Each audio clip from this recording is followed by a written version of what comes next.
Okay. Afternoon and welcome. This is Mariana's Press. We're on Capitol Hill with Board Member Andrew Orsini with the Board of Education. Mr. Orsini, thanks for making time today. Oh, thank you so much, Mr. Bangalonia, for this opportunity. So I feel that I need to, clear up some issues that maybe the viewers out there may have, and as far as me being a board member at this present time. Yes, and so it was just less than 24 hours ago in this very room where you decided to leave the meeting early, which essentially adjourned the meeting because they didn't have a quorum. So bring us back. I think some of our viewers have already seen that video. Right. What led you to walk out of the room yesterday? Actually, to be honest with you, it's not because of, the fact is that the board already voted on a matter which is the rotation of principals, and it was a deadlock as far as I'm concerned. Of course, our commissioner wanted to elaborate a little on the subject matter, but in reality, in protocol of, especially in governance and in government institutes like this with the PSS, the decision of the board was already made, and respectfully, whatever the case may be, it should be followed. I mean, whatever it is. If there's a need to add more information that was required of him in the past that we've asked, I think he should have provided that. But one of the things that I think that maybe we need to look at is that the commissioner would think that I give it to him that he works hard for where he's at right now, and meaning that when he works hard, there are times with these matters that he faces, especially this one particular issue with the rotation of principals. If he gets sleepless nights, that's for him. But for someone that is getting $125,000 a year, on top of that with a rent-a-car and gas provided for his service, I mean that is reason to be sleeping on. But when you look at me as a board member elected, to be honest with you, and I only get $30 a meeting, and then to think that sometimes even 10 hours on a meeting, I only still get $30. You could see the difference of that. And then I am also thinking that I also have what they call some health issues that I have. And if I feel that I'm not able to sustain myself in a meeting when it's already over, I just walk out. I don't make any more issues about that. So that's where it's at. And so you voted no to endorse the rotation plan? Yes, yesterday. I voted no. That was your official vote, and Right. it was a tie, and so Yeah. basically no action taken. But what would you like to see? What would you like to see when it comes to the rotation of our principals? Honestly, when I look at what's happening right now, and with data, I'm a data-driven person. I look at a lot of data. So one of the things that the good folks out there should understand, especially our stakeholders, parents, staff of the schools, personnel, and even the students, for the past lately that I've seen is that the reading and math scores have kind of gone up with all these principles that I could probably pinpoint, and getting to that level, it doesn't take overnight. It takes years. And right now, given the fact that our commissioner just was on board with the PSS for just a little over a year and maybe 3 months, it makes me wonder whether he has enough time to really digest all the individual principles that he claims that was he said that he talked with that agreed to being rotated. And it kind of bothers me right now because just recently the board approved amending the existing employment contracts for personnel that right now what it was saying is that for non-renewal for renewal personnel and non-renewal with no cost. Now we adjusted that to give a little bit leverage for personnel to say, hey, you can't be non-renew unless there's a good reason. So now the new amendment that we got right now is for the commissioner to take that, and if the employee disagrees with the commissioner's decision of non-renewal, then that's going to now be brought direct to the board for its discretion. What's your response? Because yesterday I got to interview both member Tenorio and also the commissioner himself. Sure. And they said that there was a data deep dive that they've already conducted at all the schools. That the consultation that you're seeking has already been done. You don't think it's enough? Honestly, I know he's working his best, the commissioner. Don't get me wrong. What I wanted to see, and we have what they call presently throughout the schools, this WE surveys, and it deals with both the students and the teachers. And presently, right now, all our teachers and students are happy with the surveys that was recently done with all the schools. So I take it that, I did mention to the commissioner that because when I asked him on that last other meeting before this, I said, who does an evaluation on the principals? And he said he does. So, it just surprised me to think that, you got 20 principals throughout the system. And, for you to be in a fair judgment of evaluation, I could take it that you should be there on a day-to-day basis observing that person, and that's what I'm saying, that Commissioner, I did pointed that out to him, that if that is the case, right, then it would be nice to get an overall survey of each school on their respective principal in terms of the performance. I think I would accept that, but apparently that never happened. And I think that is one instrument that could be used to determine whether these principles should be moved or not. This is what happened now with the recent uprising down in Cagman High of the principal down there, Mr. Jones, and then you get 1,100 signatures of not only students but parents of the community down there that say they want Mr. Jones to stay put. I get it. I said that's a big concern for me, because that is just unusual for something in a school to happen like that. And I would take it that Mr. Jones is probably a good principal down there based on what I see with this over 1,100 petition that I was given to read, and I said, oh my goodness. So that's a concerning thing for me, and I always take it that, in education, whether it be college level, university level, or even now in the educational level here, the stakeholders are the teachers, the parents, the students, and all others within that are the major stakeholders.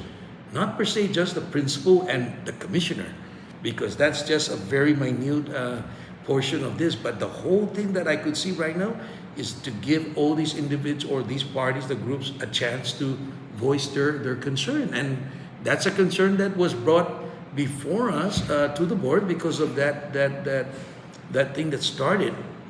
But actuality, the commissioner has the authority to make that decision. But because when complaints were brought forth to the board, that's the time that we had to address and take action. And to be honest with you, Mr. Magnolia, when Commissioner came first time on board, I told him that I am one board member that don't like to micromanagement.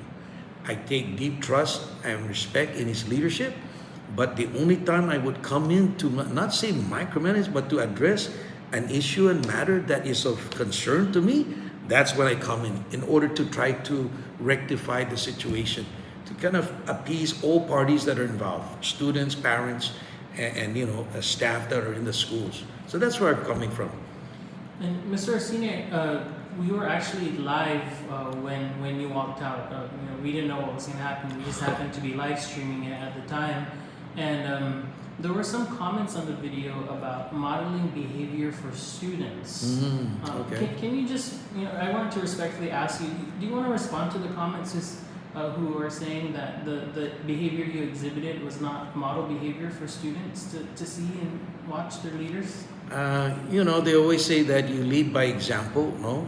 And because of the matter at hand where, I think that not enough data or information was provided for us board members to be given to make a very decisive decision. It's very unfair for me to be provided that. Like I said earlier, I have a health condition. Uh, like I said, hours of meetings, sometimes I just try to push myself to attain myself to be present. But then, when the thing has already been decided and let's keep it that way. And, this meeting has been a continuous recess because the last meeting that we had was almost like over almost 9 hours on last week. So I said, man, this is just getting too much, and the discussion gets to be deep. So I understand that, but in all due respect to the students, that's not really in my opinion. I apologize for that, but it's not called for in the terms of my actual personal health. So I hope they understand that. But it's not near say that if I was in good health that I would just abruptly do that. I think I would be questioned for that, and again I would apologize for that if that was the same thing that I'm facing then. All right, thank you, Mr. Orsini. I wanted to move on to a different topic, but first, was there anything you want to mention about the rotation of school leadership before we move on? Anything you want to mention that I didn't ask about? Yeah, sure. And like I said, the surveys need to be done on all the stakeholders, both the parents, the students, and even the staff of the school. I think that's very welcoming as far as us to make a decisive decision on what the commissioner is trying to do. The other thing that I probably want to point out is that if current principals that have good practices right now, good practices that are acceptable, and they can share that with other principals, I don't think there's no need for moving principals, because the principal itself has made already a foundational relation with everybody in there and knows the full scope of what needs to be done, and in a sprint of any decision making, they can really be alerted to whatever. But at the same token, I think that it's unfair that and I don't agree that if a certain principal is underperforming and not acceptable to the standards of our educational standards that our children deserve, then I don't think that should be allowable. I think that's very undeserving for our school students, and that's where I come from. All right, I wanted to talk about the second issue yesterday that was discussed about the potential litigation with the 25% of the PSS budget. We know that there's an ad hoc committee that has to be formalized. But just what are your thoughts? You sat through those three or so days of meetings. Do you also support this ad hoc committee, or what's the approach you think the school system should take when it comes to the budget for the students? I'll be honest with you. I'm going over my second term, over 6 years being on the board.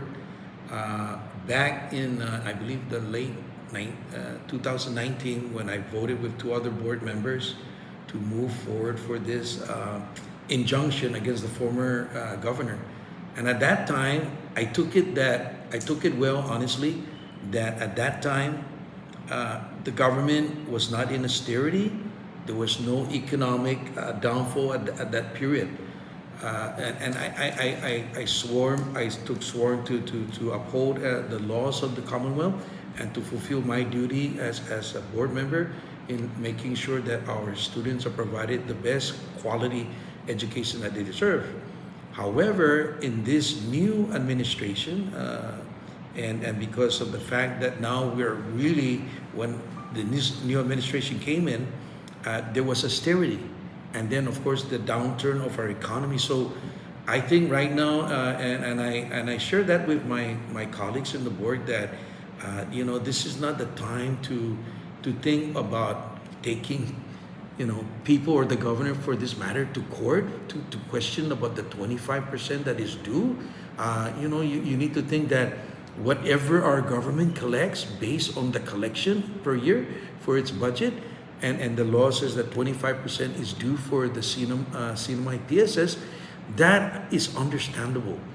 But because the governor himself came here personally on our first meeting here a week ago, and he publicly asked the board that if we could consider possibly looking at the whole facet of what we're at right now with the government's collection, because then you know, the impact is going to be very mindful for everyone. He did mention that his three priorities is the medical, Medicare, Medicaid that is given for our local people, education, and of course, the other one was the settlement fund thing with our retirees. And you know, with all due respect, I understand that coming from him, and I think that this makeup of a ad hoc committee would really be helpful, especially in this term now of where we're at economically, and to work together with not only the governor's office but with the legislature to come down with a reasonable, sound budgetary support for our PSS system, so that our kids are not interrupted in their educational manner, especially after this what do you call this, pandemic that went by. We had flourish of federal funds. Now you can see now what's happening, that we're being looked at as to be reduced and cut in terms of funding. So we need to be mindful of this, and I think in all essence, I think we need to do this as a community as a whole, as a CNMI whole, because that is going to, whatever the case may be that we would take otherwise, it's going to impact the entire community here that we have. All right, Mr. Orsini, that's all the questions I had. Anything else you'd like to say in closing? I just want to say right now that I'm going to continue. This is my last term, my second term. By law, I cannot run again. This year and next year will be my last term, but I will do my utmost best to fulfill whatever is remaining that needs to be done for the betterment of all our students and for the future. Yeah, that's all. All right, thank you so much. All right.